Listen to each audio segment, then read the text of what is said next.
नमस्कार, 12 बजे की 12 बड़ी खबरों में आप सभी दर्शकों का स्वागत है और मैं हूं आपके साथ अखंड राय और आप देख रहे हैं उत्तर प्रदेश का तेजी से बढ़ता हुआ digital platform IBC 24 Uttar Pradesh Uttarakhand.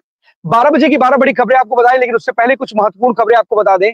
Prayagraj में महाकुंभ जारी है और चौथे दिन लगातार जो श्रद्धालुओं की जो संख्या है वो बढ़ती जा रही है। करीब अब तक 6 करोड़ से ज्यादा लोग वहां पर आस्था की डुबकी लगा चुके हैं और इस महाकुंभ में का उन्होंने पार्ट बने और कहीं ना कहीं जिस तरीके से लगातार महाकुंभ आगे बढ़ता जा रहा है, वैसे आस्था की डुबकी लगाने के लिए जो श्रद्धालुओं की भीड़ है, तादाद है, वो लगातार बढ़ती जा रही है। सीएम योगी ने इसको लेकर के समीक्षा बैठक की है और जिसमें उन्होंने जो वहां की व्यवस्थाएं उसको लेकर के दिशा निर्देश अधिकारियों को दिए हैं, क्योंकि आने वाली मौनी अमावस्या को 29 जनवरी को वहां पे 8 से 10 करोड़ लोग आस्था की डुबकी लगा सकते हैं। ऐसे में सीएम योगी ने समीक्षा बैठक में तमाम अधिकारियों को, जो अधिकारी वहां पर हैं, उनको निर्देशित किया कि किसी भी श्रद्धालु को किसी प्रकार की कोई दिक्कत नहीं आनी चाहिए।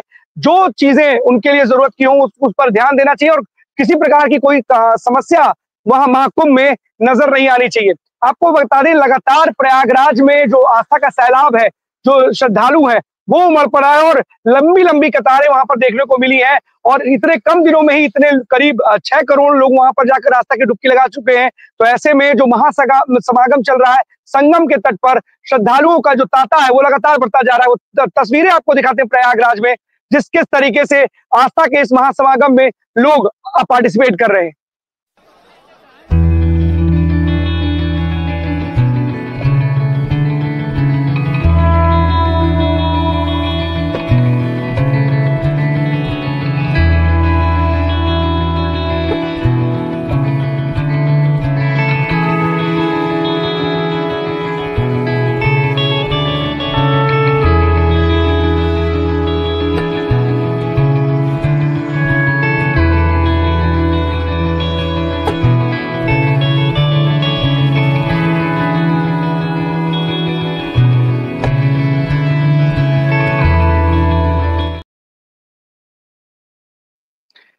अब आपको लेकर चलते हैं बस्ती, जहां से खबर आ रही है। बड़ी खबर है कि पुलिस अधीक्षक के जो निर्देश पर लगातार अभियान चलाए जा रहे हैं। मुखबिर पे सूचना पर वहां पर तस्करों के साथ पुलिस की मुठभेड़ हुई है, जिसमें कई बदमाश हैं जो पुलिस की गोलीबारी में घायल हो गए। वो तस्वीरें भी आपको दिखाएंगे कि किस तरीके से मुखबिर की सूचना पर जो गौवंश बचाया है और तमाम जो अपराधी है, बदमाश है, वो पुलिस की गोलीबारी में घायल हुए, क्योंकि बदमाशों ने पुलिस पर गोलीबारी की थी। जिस जवाबी कार्रवाई ने पुलिस पे बदमाशों के ऊपर गोलीबारी की, जिसमें जो बदमाश है वो घायल हुए। तस्वीरें दिखाते हैं बस्ती से आपको।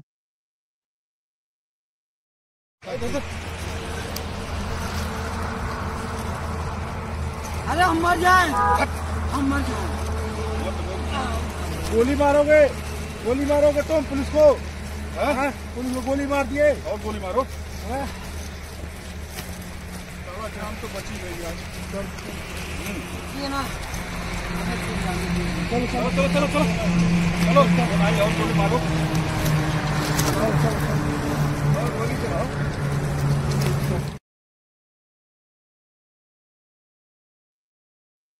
तो ये देखा, ये तस्वीरें थी किस तरीके से जो बदमाश है, जो तस्कर है, वो पुलिस के ऊपर ही फायरिंग कर देते हैं। जवाबी कार्रवाई में पुलिस की गोली इन बदमाशों को लगती है और एक गोली जो बुलेट प्रूफ जैकेट होती है पुलिस के, उसमें भी लगती है। एक बड़ी लगातार जो कार्रवाई की जा रही है बस्ती पुलिस की तरफ से, ये वो उसकी तस्दीक है और अपराधियों के मन में खौफ हो, इसी को लेकर के लगातार पुलिस कार्रवाई कर रही है। हाफ एनकाउंटर की बात की जाए कि अगर ये हाफ एनकाउंटर है, लेकिन कहीं ना कहीं पुलिस इन तस्करों के बीच में, अपराधियों के बीच में खौफ पैदा करना चाहती है कि इस तरीके के अपराध के जो ये लोग अपराध को अंजाम देते हैं, इनके मन में कहीं ना कहीं खौफ हो पुलिस का। और जिस तरीके से ये पुलिस के ऊपर भी बेपरवाह तरीके से गोली चला देते हैं, डरते भी नहीं है। लगातार पुलिस इन लोगों को समझाने का प्रयास करती है कि आप इस तरीके काम ना करें। कई बार ऐसी अपराधियों की तरफ से भी तख्ती और बैनर लटकाए हुए थाने की तरफ तस्वीरें आती हैं कि जिसमें वो लोग अपना डर इजहार करते हैं कि हम कहीं ऐसा ना हो कि पुलिस हमारा भी एनकाउंटर कर दे। तो कहीं ना कहीं इन अपराधियों के बीच में खौफ होना चाहिए, मन में खौफ होना चाहिए और इसकी ये पूरी की पूरी तस्दीक है। ये तस्वीरें बताती हैं, बयां करती हैं कि कैसे अपराधी जो हैं वो बेपरवाह तरीके से चाहते हैं कि हम पुलिस को अभी उनको खौफ नहीं और वो उनके ऊपर ही गोली चला देते हैं। लेकिन पुलिस की कार्रवाई और उनकी एक्टिवनेस की वजह से इस तरीके के जो अपराधी हैं वो पुलिस की गिरफ्त में आ जाते हैं। आपको बता दें कि शाहजहांपुर में के जलालाबाद में आज पूरे जो पेट्रोल पंप है वो बंद कर दिए गए हैं।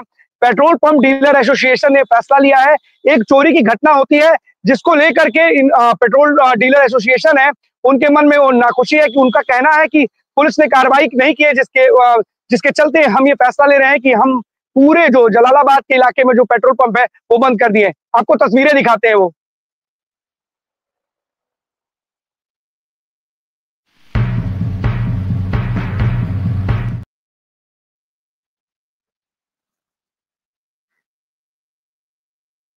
आपको बता दें कि जलालाबाद शाहजहांपुर का इलाका है, जहां पर एक चोरी की घटना को कुछ अंजाम देते एक पेट्रोल पंप है, जिसके बाद जो पेट्रोल पंप डीलर एसोसिएशन है ये फैसला लेती है कि हम इस चोरी की घटना में जो कार्रवाई जो असंतुष्ट है, जिसकी वजह से हम ये फैसला लेते हैं कि आज के दिन हम पेट्रोल पंप नहीं देंगे। तो जो लोग भी परेशान हो रहे होंगे, कई राहगीर परेशान हो रहे होंगे, जो वाहन स्वामी है उनके लिए बड़ी दिक्कत की बात होगी, क्योंकि पूरे इलाके में अगर इस तरीके से पेट्रोल पंप बंद हो जाएंगे तो कहीं ना कहीं खासा दिक्कत का सामना करना पड़ेगा राहगीरों को, वाहन स्वामियों को। तो ऐसे में वहां पर इनकी जो हड़ताल है एक तरीके से, इसको समाप्त करने के लिए कोई ना कोई कदम जरूर जिला प्रशासन को उठाना चाहिए। अब चलते अपने सभी सहयोगियों के पास, एक एक करके हमारे सभी सहयोगी स्क्रीन पे जुड़ेंगे और आज की जो बड़ी खबरें उनके शहर की है वो हमें बताएंगे।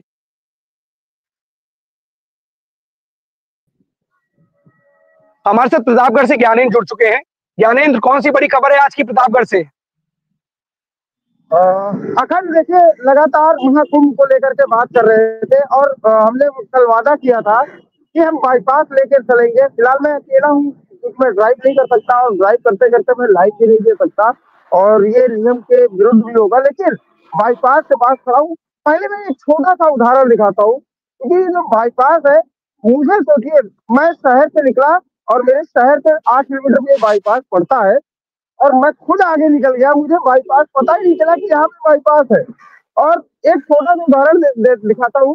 देखिए, बोर्ड लगा है, आपको ये लगेगा कि ये एक स्टील का बोर्ड होगा, लेकिन ये स्टील का बोर्ड नहीं है, ये टेम्परेरी जो होर्डिंग लगाई जाती है, ये देखिए पूरा ही है। और एक छोटा सा और आपको उदाहरण दे, फिर बाईपास से चलूंगा मैं। ये देखिए, ये फ्रेम के उससे लगा दिया गया है और वेल्डिंग देखिए, इसको टच करना मेरे हिसाब से उचित नहीं होगा, क्योंकि अगर कोई अधिकारी ये देखेगा कि भाई साहब आप ही ने तोड़ा होगा, लेकिन मैंने इसको टच करना उचित नहीं समझा। एक छोटा सा इन्होंने होर्डिंग का वो लगा दिया है, रायबरेली जाने का मार्ग सीधे है, अयोध्या सुल्तानपुर अमेठी जाने का मार्ग आपके लेफ्ट हैंड से है, जो भी प्रयागराज से लौटेगा। अब ये आप सोचिए कि आप टेम्परेरी पे काम चल रहे हैं, आप इस होर्डिंग से लगाने के लिए तकरीबन आपने हजारों का बिल बना दिया होगा। अब ये रहा बाईपास आपका, सोचिए।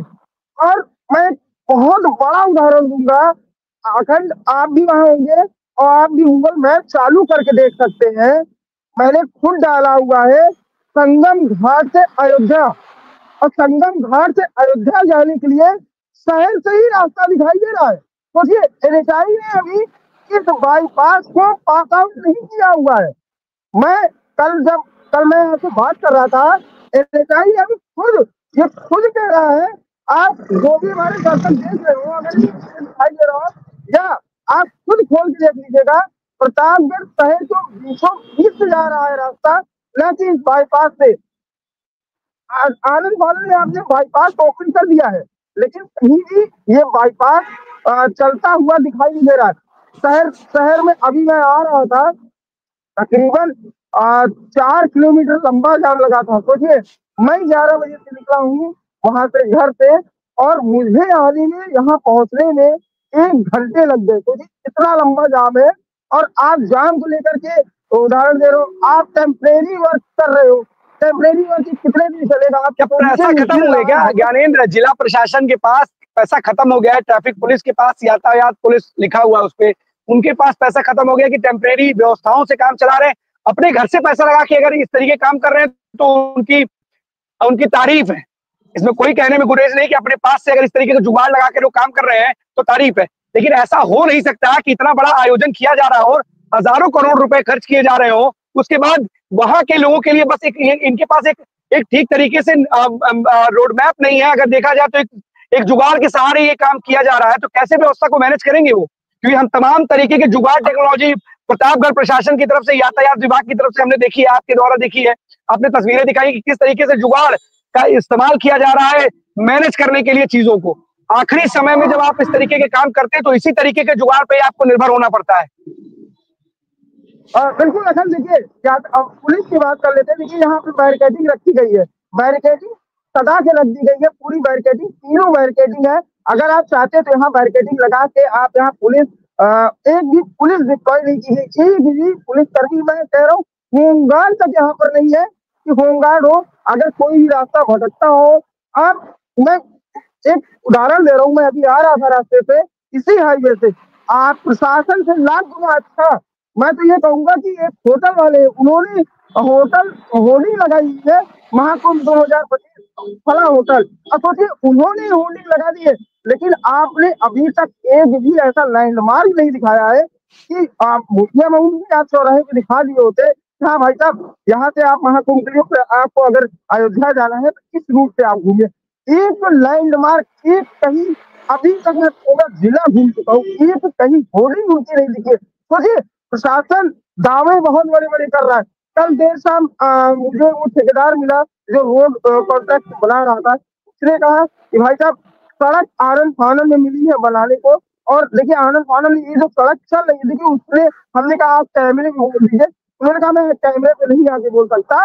उन्होंने ये कहा कि शायद ये सड़क बहुत दिन ना चले। हर एक सड़क की बनाने की एक मानक होती नहीं, है, टाइमिंग होती है। बिल्कुल ज्ञानेंद्र, जब ये ठेकेदार को पता है कि जो मानक है और आनन फानन में सारी व्यवस्था मिली है, सड़क बनाने के लिए मिली है, और कह भी रहा है कि हो सकता है कि ज्यादा दिन ना चले, क्योंकि देखिए ऑफ द रिकॉर्ड बोला है, जाहिर सी बात है, इतना सबसे बड़ी बात है कि ठेकेदार ने इतना बोल दिया, बड़ी बात है। आमतौर पर ठेकेदार छिपाते नहीं, नहीं भाई साहब चलेगी, क्योंकि उसको पता है, हमने भी बोला है कि हम ये तस्वीरें अपने पास रखेंगे और दिखाएंगे कि आखिरी मौके पर ली गई है, जिस तरीके से आपने काम लिया है। कहीं ना कहीं सड़कें खराब होंगी क्योंकि जल्दीबाजी में सड़क का निर्माण किया जा रहा है, तो ये जो अधिकारी है इसके लिए दोषी होंगे कि करोड़ों की लागत में से बन रही होगी ना सड़क। ऐसा तो नहीं कि 2-4 हजार 10 लाख में सड़क बन जाएगी।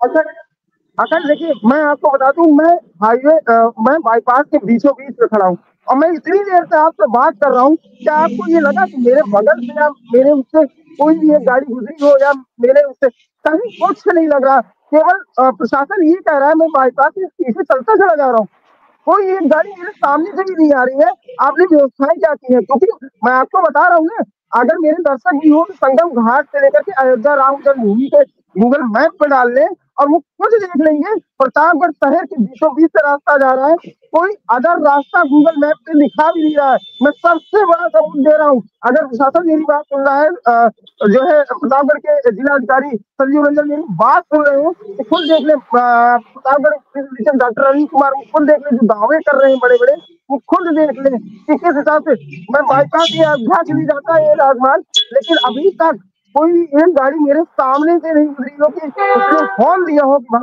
भाई ये साहब अव्यवस्था की पोल है, कहते हैं व्यवस्था की पोल है कि किस तरीके से जो यूपी सरकार है और योगी सरकार, खुद सीएम योगी तमाम चीजों की समीक्षा बैठकें कर रहे हैं कि किसी प्रकार की किसी भी जो श्रद्धालु को वहां जाने में दिक्कत ना हो। उन्होंने कहा है कि आवागमन के लिए जो विशेष इंतजाम किए गए हैं, रेलवे हो चाहे बस के हो, सभी पर वो पूरी की पूरी नजर खुद समीक्षा कर रहे हैं सभी विभागों की। लेकिन प्रतापगढ़ के जो अधिकारी हैं अगर इसी तरीके से मस्त रहेंगे और सोते रहेंगे और लास्ट मोमेंट पे जब एक्टिव होंगे तो ये सारी की सारी चीजें देखने को जरूर मिलेंगी। मैं इतना ही कहूंगा आपके माध्यम से, ज्ञानेंद्र, आईबीसी के माध्यम से, हमारी आईबीसी आपसे अपील करती है कि अभी भी जाग गए हो तो जो आपकी खामियां है उसे दुरुस्त कीजिए कहीं ना कहीं, क्योंकि अगर आपकी खामियों की वजह से कई लंबे ना सिर्फ लोग जाम में फंसते हैं बल्कि इतनी सारी व्यवस्था भी लोगों को लगती है कि कोई व्यवस्था नहीं की गई है सरकार की तरफ से। क्योंकि जब चीजें ही लोगों को सरल और सुगम नहीं मिलेंगी तो लोगों को समझ में नहीं आएगा कि ये चीजें बनकर तैयार थी। तो कहीं ना कहीं आपके कंधों पर जिम्मेदारी है पूरे जिले की, तो जिले के जो आला अधिकारी हैं, जो भी जिम्मेदार अधिकारी हैं, वो इन तमाम खामियों को दुरुस्त करने की कृपा करें। हम तो यही आपसे निवेदन करेंगे। बहुत बहुत धन्यवाद आपका तमाम जानकारी के लिए ज्ञानेंद्र। अवनीश हमारे साथ जुड़ चुके कानपुर से। अवनीश, कौन सी बड़ी खबर है कानपुर से आज की? अखंड, आज जो है यहाँ पर संविधान गौरव संगोष्ठी का आयोजन भारतीय जनता पार्टी के द्वारा किया जाना है, जिसको लेकर के जो केंद्रीय मंत्री हैं एसपी सिंह बघेल वो यहाँ पर आएंगे और शाम को यहाँ पर एक प्रेस वार्ता करेंगे। आपको बता दें कि भारतीय जनता पार्टी 75 साल संविधान के पूरे होने के लेकर के इस तरीके के कार्यक्रम 17 तारीख से लेकर के 25 तारीख तक करने वाली है, जिसको लेकर के उन्होंने सभी जगह पर सभी जिलों में बड़े बड़े जो नेता हैं उनको भेजना शुरू कर दिया है। और वो साफ तौर पर जो भी बस्तियां हैं, ऐसी बस्तियां हैं जो मलिन बस्तियां हैं या जो ऐसे भी बस्तियां हैं जहां पर लोग नहीं जाते हैं, वहां पर भारतीय जनता पार्टी पहुंचेगी और उनको बताएगी कि किस तरीके से जो डॉक्टर भीमराव अंबेडकर थे उनका सम्मान भारतीय जनता पार्टी ने किया है और समाजवादी पार्टी और कांग्रेस जिस तरीके से संविधान को बदलने की बात कर रही थी, उन लोगों ने हमेशा जो है बाबा साहब का कहीं ना कहीं इस तरीके के जो कार्यक्रम है वो लगातार ये जो है भारतीय जनता पार्टी करने का कार्य आज से शुरू करेगी, जिसको लेकर के जो केंद्रीय मंत्री हैं एसपी सिंह बघेल वो आज यहाँ पर आएंगे। भारतीय जनता पार्टी के बहुत सारे कार्यकर्ता और बहुत सारे जो आसपास के नेता है या व्यापारी है या जो संबद्ध लोग हैं, उन सबको बुलाया गया है संगोष्ठी में और उनको बताया जाएगा कि किस तरीके से भारतीय जनता पार्टी ने हमेशा बाबा साहब का सम्मान किया और हमेशा जो है आगे संविधान का सम्मान के साथ में वो आगे बढ़ी है। अखंड बिल्कुल अवनीश, आपने बड़ी गौर करने वाली बात भी बोली है कि जिस तरीके से बीजेपी ने पीडीए का कहते हैं कि पीडीए और जो संविधान विरोधी जो कांग्रेस की जो एक लहर थी, जैसे कि एक बात बताने की कोशिश की गई थी कि भीमराव अंबेडकर को लेकर के जो बीजेपी की सोच है वो एकदम अलग है, संविधान बदल देगी। क्या इसी की काट बीजेपी ने निकाली है और इसी को लेकर के अब बीजेपी मलिन बस्तियों में जाएगी, स्कूल कॉलेजेस में जाएगी और प्रचार प्रसार करेगी। कहीं ना कहीं शायद ये बीजेपी को भी लगा है कि 2024 के जो लोकसभा चुनाव थे उसमें एक बहुत बड़ा डेंट अगर किसी ने दिया है तो कहीं ना कहीं राहुल गांधी के उस बयान ने कि संविधान बदल दिया जाएगा। शायद यही कारण है कि बीजेपी अब इसकी काट खोजते हुए अब इस तरीके की जो संगोष्ठी है और तमाम विभिन्न बस्तियों में जाकर के बाबा साहब भीमराव अम्बेडकर को लेकर के जो कुछ भी बीजेपी ने किया उसको बताने का काम करेगी। अवनीश, बिल्कुल 2024 में जिस तरीके से सभी जानते हैं कि भारतीय जनता पार्टी की काफी सीटें नीचे आई थी, जो उम्मीद की जा रही थी 400 पार की, उसके आसपास भी फिलहाल भारतीय जनता पार्टी नहीं पहुंच पाई थी। तो ये एक बड़ा कारण है जो एक संविधान को छोटे से एक संविधान की पुस्तक लेकर के जो है सभी पार्टियां जो भी हैं वो निकली थी कि संविधान जो अगर भारतीय जनता पार्टी फिर से अगर पूर्ण बहुमत से आ गई तो कहीं ना कहीं संविधान को बदल देगी, जिसको लेकर के जो आम जनता है उसमें इस नारे का बहुत ज्यादा फर्क जरूर पड़ा था, जिससे इनकी सीटें काफी कम हुई थी। अब वही उसी को काटने का जो है कहीं ना कहीं भारतीय जनता पार्टी ने प्रयास किया है और वो बताने का भी काम किया है कि जिस तरीके से पहले भी जो उन्होंने भारतीय जनता पार्टी लगातार ये कह रही है कि जहां जहां पर भीमराव अम्बेडकर ने चुनाव लड़ा था वहां पर कांग्रेस ने या समाजवादी पार्टी ने हमेशा अपना कैंडिडेट खड़ी करके उनको हरवाने का काम किया था, कभी भी भीमराव अम्बेडकर को जीतने नहीं दिया था, जिसको लेकर के वो सब बातें पुरानी ऐसी बातें जो इनके पक्ष में रहेंगी भारतीय जनता पार्टी के डॉक्टर भीमराव अम्बेडकर को लेकर के जो भी बातें पक्ष में भारतीय जनता पार्टी ने उनके लिए किया है, उन सभी बातों को लेकर के जनता के बीच में भारतीय जनता पार्टी जाएगी और बताएगी कि जिस तरीके से बातें कही जा रही थी कि संविधान बदल दिया जाएगा, तो कहीं ना कहीं पहले कांग्रेस ने इस तरीके का कार्य किए हैं, संविधान में कई संशोधन करने का कार्य किए हैं, लेकिन भारतीय जनता पार्टी ने लगातार जो है संविधान को बचाने का काम किया और आगे भी वो संविधान को बचा करके संविधान के तहत ही आगे कार्य करेगी। अखंड बिल्कुल शायद यही कारण है कि जिस तरीके से कांग्रेस ने जो प्रचार किया था कि संविधान बदल देगी भारतीय जनता पार्टी और जो वादे और दावे किए गए थे कि अगर ये बीजेपी सत्ता में वापस आती है तो संविधान बदल देगी, इसी को लेकर के बीजेपी को समझ में आया कि कहीं ना कहीं एक बड़ी चूक हुई है और कहीं ना कहीं कांग्रेस इस बात को जो दलितों तक पहुंचाने में कामयाब रही। शायद यही कारण है कि लोकसभा के जो 2024 में जो रिजल्ट आया उसमें जिस तरीके की अपेक्षा बीजेपी ने की थी उत्तर प्रदेश में वो कहीं ना कहीं उससे बहुत पीछे रह गई और शायद यही वजह है कि 2024 में आज सहयोगियों के सहारे, बैसाखी के सहारे केंद्र सरकार जो है वो चल रही है और जिस तरीके के जो फैसले, कड़े फैसले के लिए जानी जाती है भारतीय जनता पार्टी, शायद आज यही कारण है कि वो पीछे अपने कदम खींचती हुई नजर आ रही है और हर बात के लिए उसे अपने सहयोगियों तक पहुंचना और उनको संतुष्ट करने में उसको कहीं ना कहीं दिक्कतों का सामना करना पड़ रहा है, क्योंकि कई बातें ऐसी आती हैं जो कोई फैसले होते हैं जिसमें बीजेपी के सहयोगी जो होते हैं वो साथ देने को तैयार नहीं होते हैं, लेकिन अगर ये बहुमत होता और उत्तर प्रदेश के लोगों ने और उत्तर प्रदेश में बीजेपी की अच्छी खासी सीटें आती शायद केंद्र सरकार में मजबूती के साथ आज बीजेपी होती। लेकिन सबसे बड़ी दिक्कत यही जो संविधान विरोधी लहर जो कि कांग्रेस बताने में कामयाब रही और इसका खामियाजा यूपी में बीजेपी को भुगतना पड़ा। क्या आपको लगता है अवनीश की इन सारी चीजों से बीजेपी का जो संविधान विरोधी लहर बीजेपी के खिलाफ बनी थी, क्या आपको लगता है कि इन सारी चीजों से सही हो सकती है? देखिए दो चीजें हैं कि 2027 में उत्तर प्रदेश के चुनाव होंगे, जिसको लेकर के इस वक्त जो महाकुंभ का आयोजन किया गया है और योगी सरकार की जो तरीके से वाहवाही लगातार पूरे देश विदेश में हो रही है, तो एक सबसे बड़ा फर्क कहीं ना कहीं 2027 के चुनाव में इसका जरूर मिलेगा कि महाकुंभ जो अभी हुआ है उसका फायदा जो है 2027 में मिल सकता है। वही जो बात आप संविधान को लेकर के कर रहे हैं, तो अपनी जो गलतियां थी जिन कारणों से जो है भारतीय जनता पार्टी की सीटें कम आई थी, उनमें सुधार का कार्य लगातार भारतीय जनता पार्टी, देखिए जिस तरीके से भारतीय जनता पार्टी के बारे में कहा जाता है कि जब चुनाव आते हैं तो आगे 5 साल की आगे की और तैयारी जो है भारतीय जनता पार्टी लगातार करती रहती है, आने वाले चुनाव को लेकर के अभी से वो तैयारियां कर लेती है। तो इसी तरीके का कार्य वो कर रही है, वो प्रयास कर रही है कि जिस तरीके से एक मुद्दा बनाया गया था, जिस तरीके से एक षड्यंत्र के तहत एक नारा फैलाया गया था कि एक भारतीय जनता पार्टी जो है सत्ता में आ जाएगी तो संविधान बदल देगी, तो वो इस तरीके का कोई कार्य नहीं करेंगे। वो जनता तक वो घर घर जाकर के पहुंचेंगे और बताएंगे कि संविधान की रक्षा सिर्फ वही कर सकते हैं, क्योंकि लगातार पिछली सरकारें संविधान में बदलाव करती आई है। अखंड बिल्कुल अवनीश,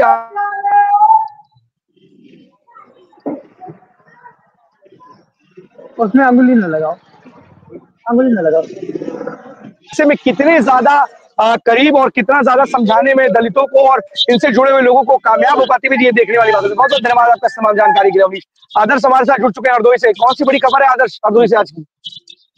जी बिल्कुल, मैं अखंड जी बताना चाहूंगा, हरदोई थाना बेटा गोकुल के अंतर्गत 100 कदम की थाने के 100 कदम की दूरी पर एक देर रात चोरों ने मंदिर को निशाना बनाया है। उन्हें 20 किलो के 6 घंटे को गायब कर दिया है। जब वहां सुबह पुजारी जब वो मंदिर को लेकर पहुंचे हैं, उस मंदिर में जब घंटे को न देखकर बेटा उस थाने पर FIR दर्ज करवाई है। जब वहां पर जब सीओ सिटी मौके पर, वो सीओ हरपालपुर मौके पर पहुंचे, उसकी छानबीन शुरू हो गई। और सबसे बड़ी बात यहाँ पर ये देखने को मिल रही है अखंड जी की वहां पर CCTV कैमरे लगे हुए थे, वो कैमरे भी वहां पर बंद हुए थे। और कहीं पर देखने पर, और कप्तान साहब जितना भी यहाँ पर सक्रिय है, वहीं पर पुलिस वहां पर जिसकी नजर आ रही है। और हर समय यहाँ पर जो कहीं ना कहीं चोरी की वारदातें सामने नजर आती दिखाई दे रही है। जी राहुल जी, अखंड जी। आदर्श जी, क्या माहौल, क्या हरदोई पुलिस के खौफ नहीं क्या इन चोरों को कि मंदिर के अंदर से ही वो इस तरीके की इतनी बड़ी चोरी की वारदात को अंजाम दे देते हैं? किस तरीके की ने पुलिस अभी जांच जो की है, शुरुआती जांच पड़ताल में क्या निकल करके सामने आया है? अब वहां पर नगर क्षेत्राधिकारी हरपालपुर हैं, उन्होंने वहां पर मंदिर में जाकर इसकी छानबीन की है और हर पहलू को वहां पर जांच कर रही है। और वहां पर मंदिर के जो घंटे हैं उसको मंदिर के पुजारी से भी पूछताछ कर रही है, वहां पर लोगों से भी पूछताछ कर रही है। लेकिन अभी तक वहां पर किसी प्रकार की कोई जानकारी नहीं मिली है। और कहीं ना कहीं हरदोई में अगर देखा जाए कि चोर जो है पुलिस को खुला चुनौती दे रहे हैं। और मैं वहां पर जब आज पहुंचना चाह, तो जबकि चूंकि लाइव शुरू हो चुका था, जब वहां पर नई मौके पहुंच चुका हूँ।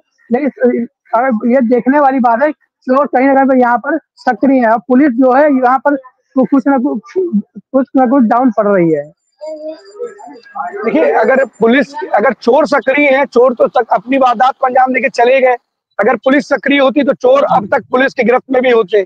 सवाल तो खड़े होंगे ही कहीं ना कहीं। देखिए, हर घटना पर पुलिस को जिम्मेदार नहीं ठहराया जा सकता, लेकिन आपने जब ये पूरी घटना को अंजाम दिया, उन चोरों तक तो आपके हाथ खाली नहीं होने चाहिए। कम से कम आप तह तक पहुंच जाते। लेकिन इतने कम समय पे ये जरूर है कि हम सवाल नहीं खड़े कर रहे, लेकिन कहीं ना कहीं आपको एक प्रयास जरूर करना चाहिए कि उस चोर तक पहुंच सकते थे आपके हाथ। क्योंकि ऐसा नहीं होगा कि अगर पुलिस छानबीन करे या उनकी धरपकड़ में लगे तो जो पुलिस की हाथ जो खाली रह जाए। क्योंकि तमाम ऐसे मामले हैं जिसमें पुलिस के हाथ जो चोरों तक है, गिरबान तक पहुंच जाते हैं।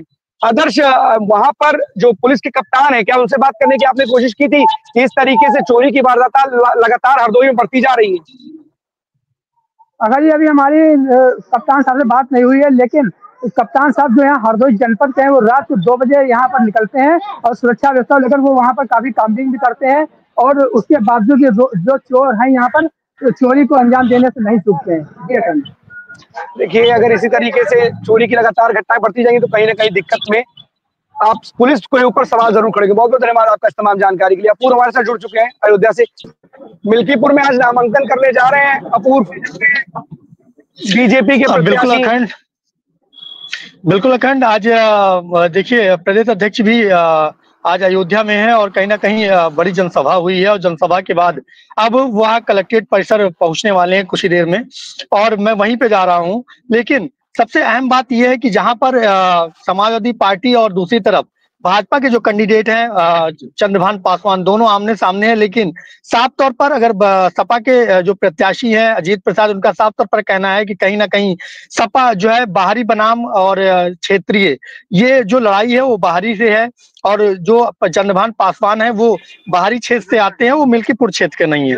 कहीं ना कहीं ये जो बयान है ये लोगों में, हालांकि एक तरफ और बात है अखंड, मैं बताना चाहूंगा, कहीं ना कहीं अगर मिल्कीपुर क्षेत्र की बात करें, कल मैं दिन भर मिल्कीपुर क्षेत्र में था, तो कहीं ना कहीं जो परिवारवाद की नीति है वो कहीं ना कहीं मिल्कीपुर क्षेत्र में दिखाई पड़ रही है।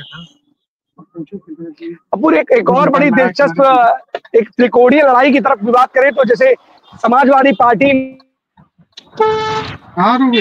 तीसरा पासवान भी खड़ा हो गया है, तो ऐसे में क्या कहीं ना कहीं जो त्रिकोणीय लड़ाई बनती हुई दिखाई दे रही है क्या? बिल्कुल देखिए खंड, जहां पर देखिए अगर बात करें जो है अयोध्या मिल्कीपुर क्षेत्र के, तो जहां त्रिकोणीय लड़ाई की बात आप कर रहे हैं, तो ये त्रिकोणीय लड़ाई तो मुझे नहीं लगता कि कहीं पे दिखाई पड़ रही है। हालांकि देखिए सूरज पासी हैं, उनको चंद्रशेखर रावण की तरफ से उनको टिकट दिया गया है आजाद समाज पार्टी की तरफ से। लेकिन हाँ, ये है कि कुछ ना कुछ जो है बीजेपी के वोट में ये सेंध करेंगे, लेकिन वो सेंध नहीं कर पाएंगे जो एक पकड़ है बीजेपी की मिल्कीपुर क्षेत्र में, और समाजवादी की अलग पकड़ है। लेकिन जो लड़ाई की बात करें तो त्रिकोणीय नहीं है, केवल आमने सामने की लड़ाई है सपा और भाजपा में। बिल्कुल बिल्कुल बिल्कुल अपूर्व, लेकिन जिस तरीके से देखा जाता है कि आजाद समाज पार्टी जैसे भीम आर्मी के जो चीफ है चंद्रशेखर आजाद रावण, उन्होंने जो कैंडिडेट उतारा है, वो कैंडिडेट कहने को दिया आ रहा है कि समाजवादी पार्टी का खेल बिगाड़ सकता है।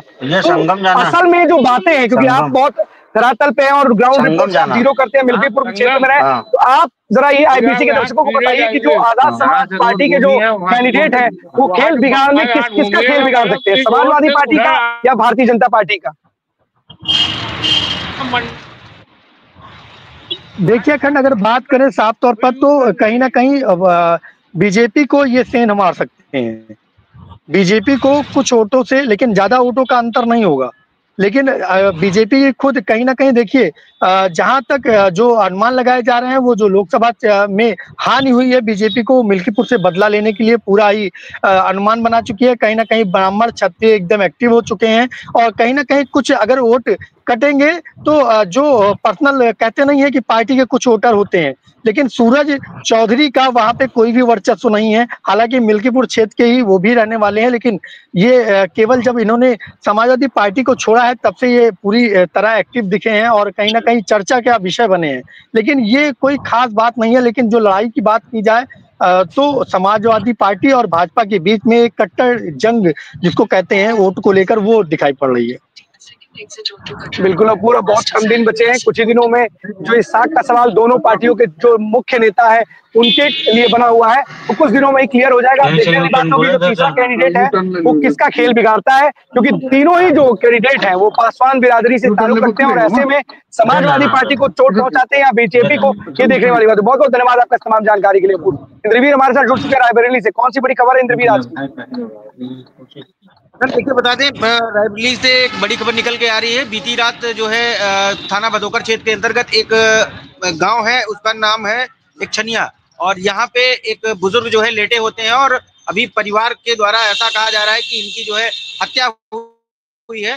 और मौके पर पुलिस प्रशासन सुबह सुबह वहां पे पहुंचा, थाना भदोकर, और खुद एडिशनल एसपी संजीव सिन्हा वहां पहुंचे हैं, और उन्होंने पूरे चारों जो एरिया है उसका जो है जांच किया है, और वहां पे फॉरेंसिक टीम पहुंची है। ऐसे कुछ जो अभी गांव के लोग हैं उनका भी कहना है कि ये ऐसी तीसरी घटना है जिसको लेकर के ऐसी घटनाएं सामने आई है, और आने वाले समय में ये जो घटना निकल के आई है, ये थाना भदोकर क्षेत्र में अभी ऐसी 3-4 घटनाएं और हो चुकी थी, लेकिन इसे पुलिस अभी पहुंची और एडिशनल एसपी साहब वहां पहुंचे। वहां पे मौके पे जो मीडिया कर्मी रहे उनसे उन्होंने बात भी करी, और उन्होंने पूरा उसका बयान भी दिया कि कुछ चोटें हैं, लेकिन समयानुसार इनको जो है पोस्टमार्टम के लिए भेजा जा चुका है, और आगे इनको आगे की जो सूचना है वो, लेकिन घर वालों का कहना है कि ये हत्या की गई है। और मौके पे जो पुलिस पहुंची थी तो उन्होंने वहां पे अपना सारा जो प्रोसेस होता है फॉरेंसिक के साथ में, और भी थाना वहां पे 2-3 थाने जो फोर्स है वो मौजूद रही। और ये बीती रात ये किसान है,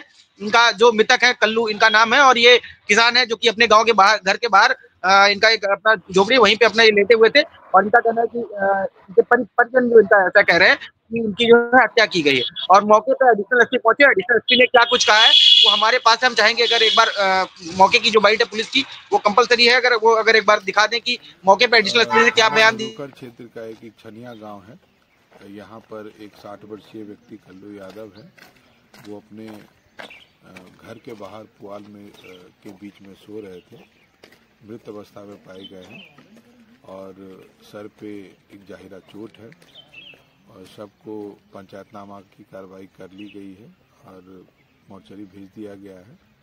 और इनके परिवारीजनों द्वारा जो तहरीर दी जाएगी उसके आधार पर अभियोग पंजीकृत सुसंगत धाराओं में कर लिया जाएगा। और पुलिस यहाँ पर फॉरेंसिक टीम भी आई है। पुलिस जल्द ही इस घटना का अनावरण शीघ्र ही करेगी। जी अखंड। इंद्रवीर, क्या परिवार वालों ने किसी के ऊपर आरोप लगाया है कि किस तरीके के किसी से कोई आपसी रंजिश की बात कही है जो शुरुआत में निकल करके सामने आ रही है? अभी जैसे एडिशनल एसपी साहब ने कहा कि अभी परिवार वालों की तरफ कोई तहरीर नहीं आई है, लेकिन मीडिया के जो सूत्र है उनके द्वारा पता चल रहा है कि ऐसी जो घटनाएं हैं वो आए दिन जो है यहाँ पे अभी 2-3 मामले में और ऐसी आई थी। तो एक ही आदमी को पूरा गांव एक ही आदमी के ऊपर शक जता रहा है। फिलहाल मामला जो है देखने वाला होगा कि तहरीर जो परिजन की या जो गांव वाले मिलकर तहरीर देते हैं उस तहरीर पे ऊपर, चूंकि अभी जिस तरीके से मामला निकल के आ रहा है कि वहाँ पे शांति व्यवस्था बनी हुई है और मौके पे पुलिस प्रशासन मौजूद है, और जो परिजन का और गांव वालों का कहना है कि एक ही आदमी इसमें हो सकता है नामजद। ऐसी 1-2 घटनाएं और पूर्व में हो चुकी है। फिलहाल जो सूत्रों का कहना है ऐसा है, लेकिन पूरी फोर्स वहां पे पहुंची हुई है और शांति व्यवस्था बनी हुई है। किसी तरीके की कोई अभी तक ऐसी घटनाएं होने की कोई नहीं है। और 58 वर्षीय ये कल्लू रहे जो किसान हैं और अब ये इस दुनिया में नहीं रहे। उनके साथ ऐसी घटना बीती रात को हुई। अखंड ये थाना भदोकर क्षेत्र के अंदर एक छनिया गाँव के अंतर्गत आता है पूरा मामला। जी, पुलिस के लिए चुनौतीपूर्ण कार्य जरूर है, लेकिन अपराधियों तक यूपी पुलिस पहुंचने में इस वक्त जिस तरीके से एक्टिव दिख रही है और एक्टिवनेस के साथ साथ जो अपराधी हैं वो सलाखों के पीछे जा रहे हैं। खबर पर जरूर बने रहिएगा और जो अपडेट होगा वो भी जरूर बताइएगा। बहुत बहुत धन्यवाद आपका इस तमाम जानकारी के लिए। इंद्रवीर आकाश हमारे साथ पीलीभीत से जुड़ चुके हैं। कौन सी बड़ी खबर है पीलीभीत से आकाश? अखंड जी, आपको बताना चाहेंगे पीलीभीत में सुबह से मूसलाधार बारिश हो रही है, जिसके कारण जो ठंड है वो बढ़ गई है।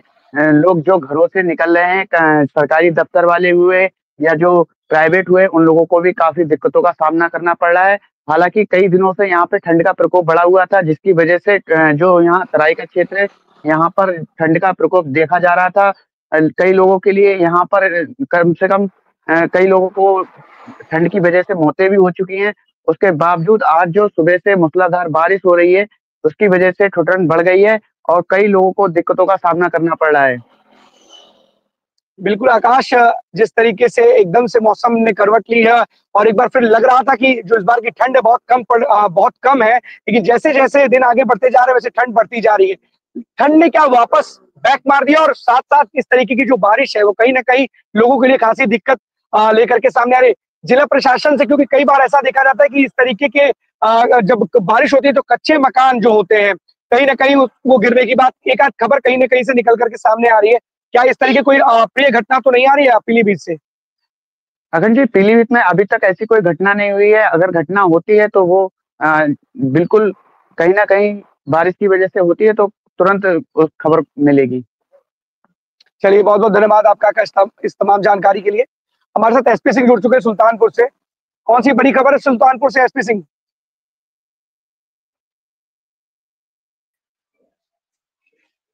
अखंड सुल्तानपुर जनपद के आज जिला पंचायत कार्यालय में सभी अधिकारियों की एक बैठक बुलाई गई है।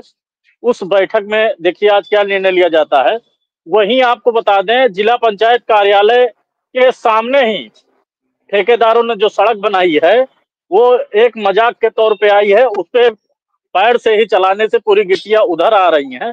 वहीं जिले के और कमिश्नर रैंक के अयोध्या मंडल के कई अधिकारी भी आ जाए हैं मीटिंग में, लेकिन स्थिति ये है कि कार्यालय के सामने के ही रोड जो है क्षतिग्रस्त बनाया गया है कि जैसे बनाया गया उसी तरह वो गिट्टी उधर रही।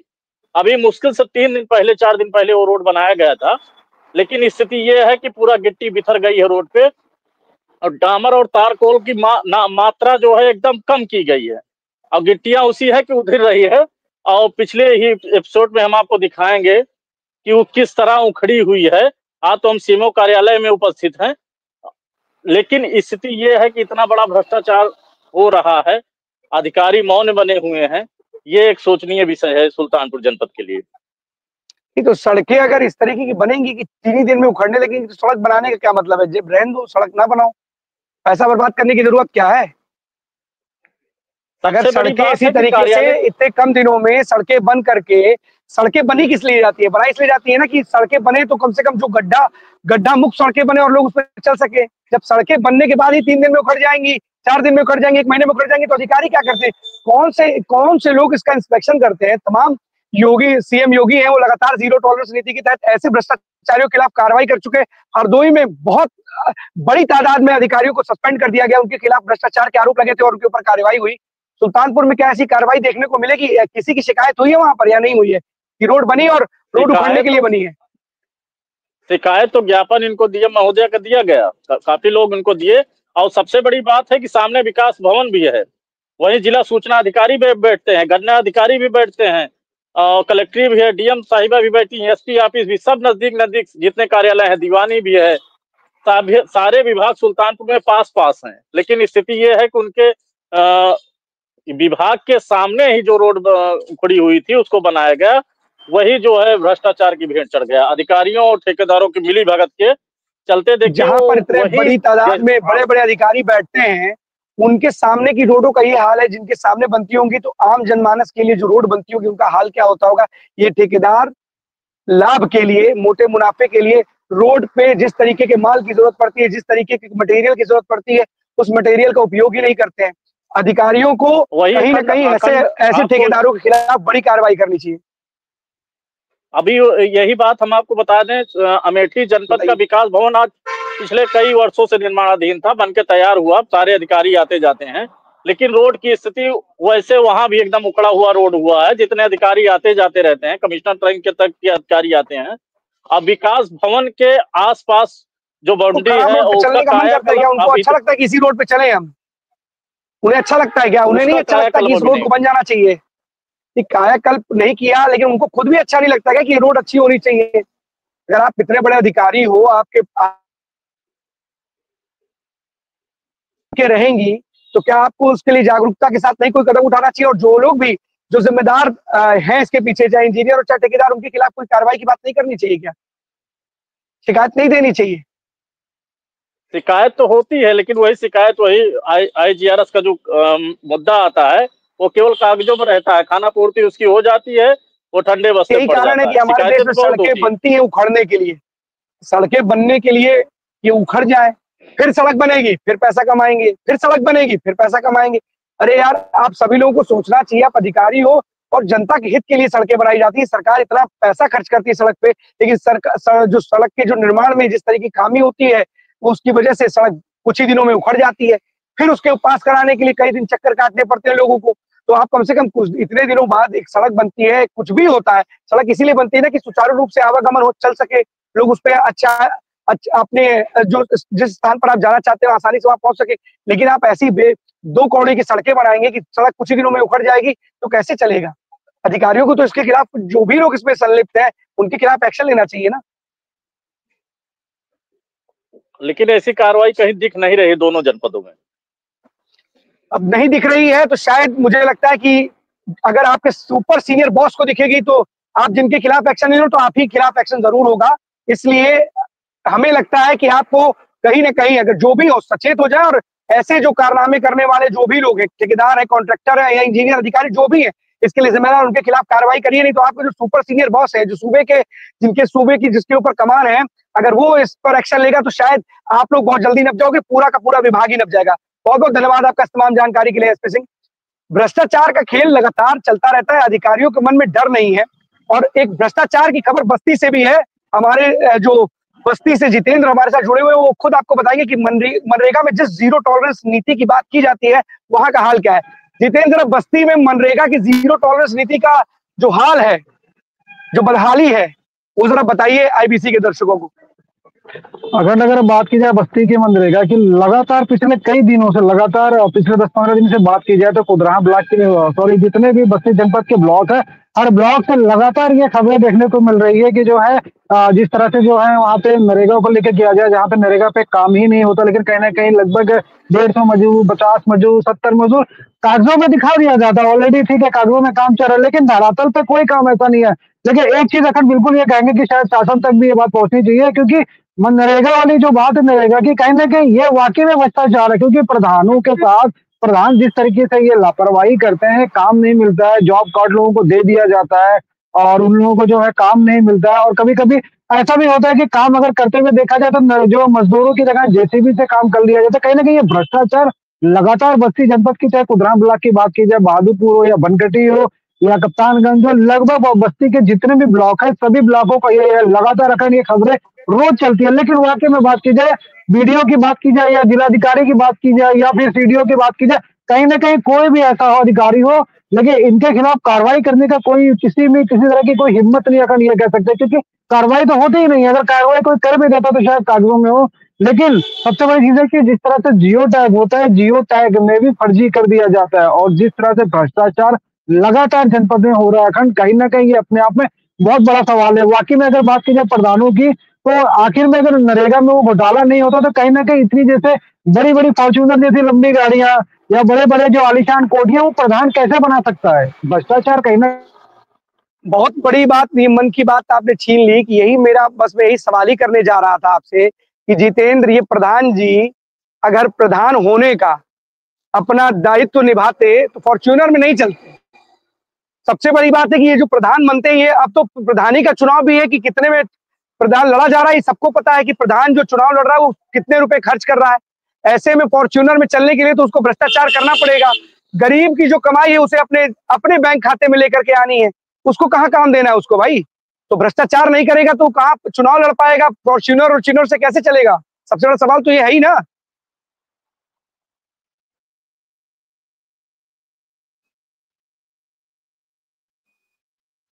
जितेंद्र, आप सुन पा रहे हैं? नेटवर्क का कुछ इशू है जितेंद्र के साथ। जिस तरीके से देखिए भ्रष्टाचार की भेंट चढ़ते हैं कि कई ऐसे मामले हम लोग रोज आईबीसी में अपने दर्शकों को दिखाते हैं। सड़क का निर्माण हो, ये तमाम जैसे प्रधानी की जो कारगुजारी है वो आपको हमने दिखाई कि किस तरीके से पैसा तो शासन की तरफ से जो आता है वो प्राप्त कर लेते हैं, लेकिन जो लोगों को, जिन लोगों तक पहुंचना चाहिए वो मिल नहीं पाता है। तो कहीं ना कहीं इस पर शासन को जांच करानी चाहिए और लगातार ये देखने को मिलता है कि जांच कराई भी जाती है और ऐसे लोगों के खिलाफ एक कठोर कार्रवाई करनी चाहिए, क्योंकि ये लोग चुनाव लड़ने के लिए फंड इकट्ठा करते हैं, बड़ी बड़ी गाड़ियों से चलने के लिए फंड इकट्ठा करते हैं और इनका कोई मतलब नहीं है, इनका कोई सरोकार जनता से जुड़ा हुआ नहीं हुआ है कि जिससे ये लोग उनका जो जनता के हित वाले काम है वो कराए जा सके। तो मनरेगा में भी जिस तरीके से लगातार भ्रष्टाचार की बातें निकल करके सामने आती है, तो जो अधिकारी है उनको कम से कम एक्शन लेना चाहिए। जितेंद्र, जरा हमारे दर्शकों को ये बताइए कि क्या कोई एक्शन लिया है अधिकारियों ने इन प्रधानों के खिलाफ? ये सारी जानकारी तो ऐसा नहीं होगा कि अगर मीडिया के पास है तो उनके पास नहीं होगी। नहीं, ऐसा नहीं है कि किसी भी अधिकारी ने कोई सा ज्ञान नहीं लिया है। फिलहाल मतलब ये देखा जाए कि लगातार खबरें चलती हैं, हर जगह पे खबरें लग रही हैं, मीडिया में आ रही है, ठीक है, हर जगह जमती है, लेकिन कहीं ना कहीं अधिकारी वाकई में कह सकते हैं कि वो एकदम जो है अपने आंख और कान दोनों ही बंद कर रखे हैं, सुनने के लिए तैयार नहीं है कि वो किसी भी तरीके से, ठीक है, जो ब्लॉक का जो अधिकारी जो वीडियो माना जाता है वीडियो ही कार्रवाई करे, लेकिन कहीं ना कहीं वीडियो ही कार्रवाई करते हुए पीछे नजर आते हैं। हो सकता हो वीडियो साहब की मिली भगत से इस तरह के, क्योंकि वाकई में ब्लॉक के जिस तरीके से जो काम होते हैं उनका जिम्मा जो होता है वो वीडियो के हाथ में होता है, लेकिन वीडियो ही जब कार्रवाई नहीं करेंगे तो फिर बच्चे के जिले के जो उच्च अधिकारी है वहां तक वो बात कैसे पहुंचे? नहीं तो आंख और कान बंद कर देते हैं, लेकिन हाथ बंद करते कि नहीं? जो आप वीडियो की बात कर रहे हैं, हाथ बंद करते कि नहीं? कि हाथ नहीं बंद करते, हाथ खुला रखता है कि आ जाए? हाथ खुले रहते हैं। गांधी जी के जो 3 मंदिर थे कि हम बुरा ना देखेंगे, ना बुरा बोलेंगे, ना बुरा सुनेंगे, तो 3 चीजें तो कर ही ले रहे हैं। बुरा की बात नहीं, यहाँ पर वो देख भी नहीं रहे हैं, कुछ बोल भी कुछ नहीं रहे, सुन भी कुछ नहीं रहे, लेकिन हाथ को लेकर के कुछ ऐसा कि हाथ खुले हुए हैं कि हाँ भैया दे जाओ। और हाथ इसीलिए खुले हैं कि हाथ खुला रहेगा तो, अगर हाथ खुला रहेगा तो हमारी तीनों चीजें बंद रहेंगी, और अगर हमारी 3 चीजें खुली रहेंगी तो हमारे हाथ बंद रहेंगे। तो हमारे हाथ खुले हैं तो भैया इसमें कुछ देते रहो, हमको भीख दे दो भ्रष्टाचार के रूप में। हमारे हाथ खुले हुए हैं, हम सारी चीजें बंद कर लेते हैं, अपने आंख कान मुंह सब बंद कर लेंगे, ना हम देखेंगे, ना कुछ सुनेंगे, ना बोलेंगे। अरे यार, कुछ समझ में कब तक आएगा? आप लोग किस तरीके से इस महत्वपूर्ण पद पर बैठे हुए हो, गरीबों का पैसा लेकर के जा रहे हो, क्या आपको लगता है कि आप इससे आगे बढ़ पाओगे? ऐसे अधिकारियों के खिलाफ कार्रवाई हो, हम तो कहते प्रधान के खिलाफ कार्रवाई कैसे करेंगे जब उसमें खुद संलिप्त नहीं है जितेंद्र? बिल्कुल, क्योंकि लगातार प्रधानी, क्योंकि जो भी सर्वे अगर देखा जाए ग्राम का तो प्रधान ही है और प्रधान ही भ्रष्टाचार कर रहा है। और जिसमें कहीं ना कहीं वीडियो की बात की जाए, चाहे वीडियो हो या वहां के उनके जो उच्च अधिकारी हो, सब में उसमें संलिप्त है। बिना संलिप्तता के इस तरह का कार्य करना यह अखंड बहुत छोटी बात नहीं है। वाकई में जिस तरीके से लापरवाही क्या है, ये भ्रष्टाचार है साफ साफ।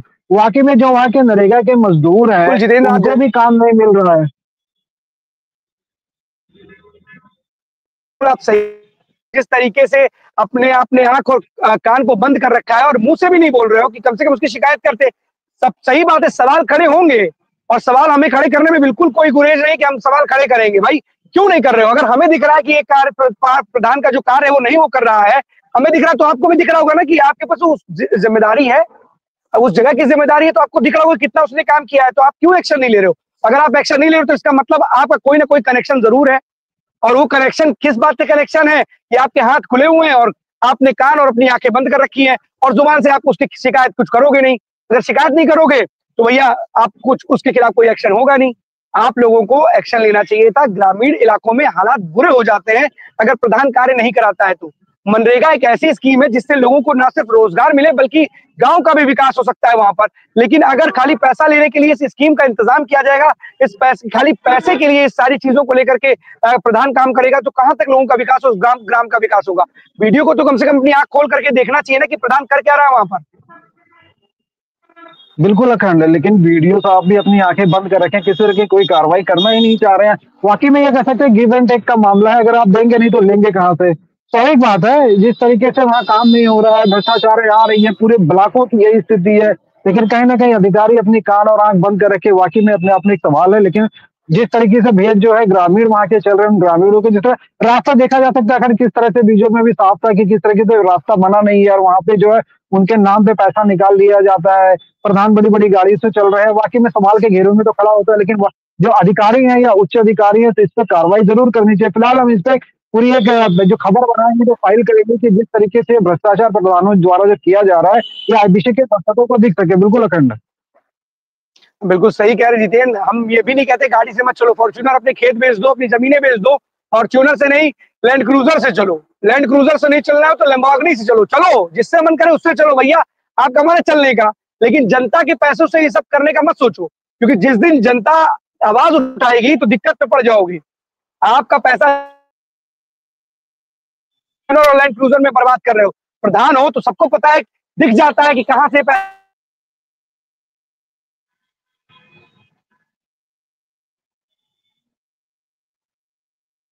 तो आमतौर पे जो जनता के हित के लिए कार्य किए जाते हैं और जनता के हित के लिए जो पैसा सरकार देती है वो आपको घर में लगाने के लिए आपको, इस बात का आपको विशेष ध्यान रखना पड़ेगा। और अगर आप ध्यान नहीं रखोगे तो सवाल आईबीसी जरूर उठाएगा, चाहे वो कोई भी हो, कितना भी बड़ा अधिकारी क्यों ना हो, कितना भी कोई बड़ा रसूखदार व्यक्ति क्यों ना हो, हम सवाल जरूर उठाएंगे और हमारे सभी सहयोगी सवाल उठाएंगे ही। और जब तक अपनी आप लोग इस तरीके के भ्रष्टाचार पर रोक नहीं लगाएंगे, हम आपके ऊपर सवाल खड़े करते रहेंगे। बहुत बहुत धन्यवाद आपका जितेंद्र इस तमाम जानकारी के लिए। 12 बजे 12 बड़ी खबरों में आज के लिए बस इतना ही। कल हम आपके सामने फिर से होंगे हाजिर। तब तक कुछ कहना चाह रहे हैं? बताइए कुछ कहना चाह रहे हैं। बात की जाए, लगातार जिस तरह से बस्ती के नए एसपी अभिनंदन आए कहने वो कार्रवाई बड़ी तेजी से की जा रही। वाकई में रात्रि गश्त भी बढ़ गई है, चोरियों पर भी थोड़ा सा लगाम लग चुका है। लेकिन जिस तरीके से गौ तस्करों पर लगातार 2 दिन से कार्रवाई हो रही है, अखंड अगर बात की जाए तो लगातार यह कार्रवाई जो आज भी रात में जिस तरीके से मुठभेड़ भी देखी गई है कि जो है 3 लोगों को मुठभेड़ किया है गौ तस्करों को, जिस तरीके से एक व्यक्ति को गाड़ी से ठोकते में जा रहे थे। लेकिन बस्ती की जो है 3 थाने लगातार स्वाट टीम मिल के जिस तरीके से घर दबोच लिया है। अखंड वाकई में जिस तरह से एसपी बस्ती में पहुंचे पर लगातार अपराधियों पर कार्रवाई भी की जा रही है। वहीं बस्ती के वो भी जल्दी में आए। लेकिन कहीं ना कहीं आज हमने खबर भी डाली थी, लगातार देखा जा रहा है कि पिछले जो है 1 हफ्तों से उनके आने के बाद भी जिस तरीके से जो अपराधी है कहीं ना कहीं उन पर लगाम लगता हुआ दिखाई जा रहा है। एक दिन में 17 से 18 लोगों की गिरफ्तारी की जा रही है। लेकिन वाकई में काफी सराहनीय कार्य बस्ती पुलिस का देखा जा रहा है। पिछले के कार्य के इस साल के इस बार में जो देखा जाए, जो पुराना अधीक्षक पुलिस काफी तेजी देखने